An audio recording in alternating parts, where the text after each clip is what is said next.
এই পৃথিবীতে আমাদের জন্য একটা নিয়ামত ছিল, কোরআনের পাখি। নাম কি? আল্লাহু আকবার। কি আকর্ষণ! একটা মনে হয় যে কোরআনের মুজিজা থেকে তিনার প্রতি মানুষের কি আকর্ষণ ছিল।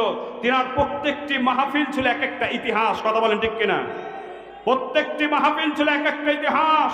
আমরা এতদিন পর্যন্ত তাফসীর মাহফিল করে একজন মুসলমান হয় না, তার প্রত্যেকটি মাহফিলে 5 জন 7 জন 10 জন 15 জন করে মুসলিম ইসলাম গ্রহণ করতো। কথা বলেন ঠিক কিনা? প্রত্যেকটি মাহফিলে অমুসলিমরা ইসলাম গ্রহণ করত। আজকে যদি আমাকে ডাকেন, আগামী বছর মাহফিল করার জন্য আমাকে ডাকবেন, কারণ আমাকে একবার ডেকেছেন। আগামী বছর আনবেন, ওই আগামী বছর বাদ।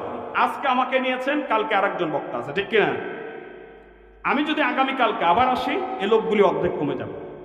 আগামী বছর যদি আবার আসি, এ লোকগুলি এতটা গুরুত্ব নিয়ে আসবে না, যে একবার তো শুনেছি। কিন্তু আল্লামা দেলোয়ার হোসাইন সাঈদী চট্টগ্রাম প্যারেড ময়দানে, সিলেট এমসি কলেজে, রংপুরে, বাংলাদেশের বিভিন্ন জায়গায় ধারাবাহিকভাবে প্রতি বছর তাফসীর মাহফিল করতে। একই মাহফিল 25 বছর, 30 বছর, 40 বছর, 45 বছর পর্যন্ত একই ময়দানে প্রতি বছর কথা বলেছে। শুধু তাই নয়, আমাকে যেমন আজকে নিলে কালকে ডাকলে লোক আসবে না, কিন্তু তাফসীর মাহফিল 5 দিন করা হয়। 5 দিনের প্রধান মেহমান হচ্ছে আল্লামা সাঈদী। লোক কমে না। এটা হচ্ছে কোরআনের আকর্ষণ। এটা কিসের আকর্ষণ? কোরআনের আকর্ষণ।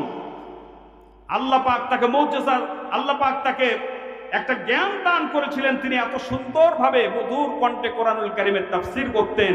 একই তাফসীর যদি আমরা বারবার তার কণ্ঠে শুনি, আমরা বিরক্ত হই না। কথা বলেন ঠিক কিনা?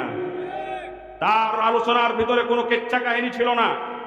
আজকে দেখবেন কেচ্ছা কাহিনী শুরু হয়ে গিয়েছে, কিন্তু তার আলোচনার ভিতরে কোনো কেচ্ছা কাহিনী ছিল না।